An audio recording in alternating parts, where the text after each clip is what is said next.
Assalamualaikum warahmatullahi wabarakatuh. Halo semuanya, perkenalkan nama saya Parudi dari kelompok 8 Ulumul Hadis. Pada kesempatan kali ini saya akan mengupas tuntas bagian awal dari materi kita, yaitu mengenai hadis mutawatir sebagai sumber hukum Islam. Mungkin teman-teman sering dengar istilah mutawatir, tapi sebenarnya seberapa kuat sih kedudukannya dalam hukum Islam? Nah, di bagian saya ini kita akan bedah dari segi pengertian sampai ke syariat-syariat ketatnya. Kita mulai dari akarnya dulu ya, yaitu secara bahasa atau etimologi, mutawatir itu berasal dari kata tawatur. Bayangkan kalau teman-teman melihat hujan yang turunnya sangat lebat dan terus-menerus tanpa ada jeda sama sekali. Nah, itu makna dasarnya. Berurutan, berkesinambungan, dan padat. Jadi informasinya itu mengalir terus tanpa putus. Lalu bagaimana kalau menurut para ulama? Di sini poinnya makin menarik. Hadis mutawatir adalah sebuah laporan atau riwayat yang disampaikan oleh orang banyak. Tapi bukan sekedar banyak ya. Jumlahnya harus mencapai titik di mana akal sehat kita bilang, gak mungkin lah orang sebanyak ini janjian buat bohong. Jadi dari generasi sahabat, tabiin, sampai seterusnya, jumlah orang yang menyampaikan itu selalu banyak dan konsisten. Karena saking banyaknya orang yang menceritakan hal yang sama, hadis ini statusnya adalah qat'i atau sudah pasti benar. Kita nggak perlu ragu lagi, nggak perlu cari-cari kelemahannya lagi karena kebenarannya sudah mutlak dan wajib bagi kita untuk menerimanya sebagai pedoman. Nah, supaya sebuah hadis nggak gampang diklaim sebagai mutawatir, para ulama menetapkan 3 syarat yang sangat ketat. Ini filter supaya kualitas hukum Islam kita tetap terjaga. Yang pertama, jumlah perawinya harus masif. Syarat pertama adalah jumlah orang yang meriwayatkan harus banyak di setiap tingkatan. Jadi bukan cuma di awal saja yang banyak, tapi di tengah dan akhir jalur periwayatannya juga harus tetap ramai. Memang ada perbedaan pendapat soal angka pastinya. Ada ulama yang bilang minimal 10 orang, ada yang bilang harus 40, bahkan sampai 70 orang. Tapi intinya satu, jumlahnya harus cukup besar untuk menjamin keaslian berita tersebut. Yang kedua, mustahil ada kesepakatan untuk bohong. Ini syarat yang sifatnya logis. Secara akal, mustahil orang sebanyak itu yang mungkin tinggalnya di tempat berbeda-beda dan tidak saling dikenal tiba-tiba bisa kong kaling kong atau sepakat untuk mengarang cerita yang sama di waktu yang sama. Jadi banyaknya orang di sini adalah jaminan bahwa berita ini bukan hasil rekayasa atau hoaks. Yang ketiga itu harus berdasarkan fakta lapangan. Ini poin yang paling krusial. Hadis mutawatir itu bukan hasil dari katanya atau feeling atau hasil mikir-mikir. Sumbernya harus dari suatu yang dilihat langsung atau ru'yah atau didengar langsung ya. Contohnya para perawi bilang saya melihat Nabi melakukan ini atau saya mendengar Nabi berbicara begini. Jadi isinya adalah fakta yang ditangkap oleh indera manusia, bukan sekadar teori atau kesimpulan logika. Jadi teman-teman bisa bayangkan betapa kuatnya hadis mutawatir ini. Syaratnya saja sudah begitu ketatnya, mulai dari jumlah orangnya sampai cara mereka mendapatkan informasinya. Inilah yang membuat hadis mutawatir menjadi fondasi yang sangat kokoh dalam sumber hukum kita. Macam-macam hadis mutawatir. Jadi hadis mutawatir tuh dibagi menjadi beberapa bentuk. Yang pertama, jenis-jenisnya itu ada mutawatir lafzi. Hadis yang diriwayatkan oleh banyak perawi dengan lafaz atau redaksi yang sama persis dari awal hingga akhir sanad.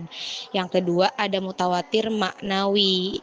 mutawatir maknawi ini adalah hadis yang diriwayatkan dengan redaksi berbeda-beda, namun maknanya sama dan menunjuk pada satu kejadian yang sama. Yang ketiga ada mutawatir amali. Mutawatir amali ini adalah sesuatu yang diketahui secara pasti bahwa Nabi Muhammad SAW melakukannya melalui praktik yang terus-menerus diwariskan dari generasi ke generasi. Selanjutnya tentang kedudukan hadis mutawatir dalam hukum Islam. Yang pertama itu ada sumber hukum yang qot'i. Jadi maksud sumber hukum yang qot'i itu adalah hadis mutawatir yang menghasilkan ilmu yang pasti dan yakin sehingga wajib diamalkan dan tidak boleh ditolak tanpa alasan yang sangat kuat. Yang kedua, setara dengan Al-Quran dalam kepastian. Dalam hal kekuatan dalil, hadis mutawatir ini berada pada derajat yang sama dengan Al-Quran dari sisi kepastian periwayatannya atau qot'i al-wurud. Yang ketiga, mengingkarinya adalah kufur. Jadi ulama bersepakat bahwa mengingkari hadis mutawatir yang telah diketahui secara pasti hukumnya dapat menyebabkan kekafiran karena sama dengan mengingkari syariat yang nyata. Yang keempat, itu tidak memerlukan penelitian sanad. Jadi berbeda dengan hadis ahad, hadis mutawatir tidak memerlukan penelitian mendalam tentang kredibilitas setiap perawi karena kekuatan kolektif riwayatnya sudah memberikan jaminan kebenarannya. Adapun contoh-contoh hadis mutawatir, yang pertama itu hadis mengangkat tangan dalam doa. Hadis tentang Nabi Shallallahu Alaihi Wasallam mengangkat kedua tangan saat berdoa diriwayatkan oleh lebih dari 100 sahabat, termasuk dalam berbagai konteks dan kesempatan. Adapun contoh lafaznya yaitu Bismillahirrahmanirrahim. Inna rabbakum hayyun karimun yastahyi min abdihi idza rafa'a yadayhi ilaihi an yaruddahuma sifra. Artinya, sesungguhnya Tuhan kalian maha pemalu lagi maha mulia. Dia malu kepada hambanya apabila ia mengangkat kedua tangannya kepadanya, lalu dia mengembalikannya dalam keadaan kosong. Riwayat tentang Nabi mengangkat tangan ketika berdoa diriwayatkan melalui banyak jalur sehingga mencapai derajat mutawatir maknawi atau maknanya mutawatir. Yang kedua, hadis telaga atau al-haud. Hadis tentang telaga Nabi Shallallahu Alaihi Wasallam di akhirat diriwayatkan oleh lebih dari 50 sahabat dengan makna yang sama sehingga para ulama menyebutnya sebagai mutawatir maknawi. Adapun contohnya yaitu Bismillahirrahmanirrahim. An-nafaratukum 'alal haudi, artinya aku mendahului kalian di telaga atau haud. Riwayat tentang adanya telaga Nabi di hari kiamat diriwayatkan oleh banyak sahabat dan mencapai derajat mutawatir. Yang ketiga, hadis basmalah dalam sholat.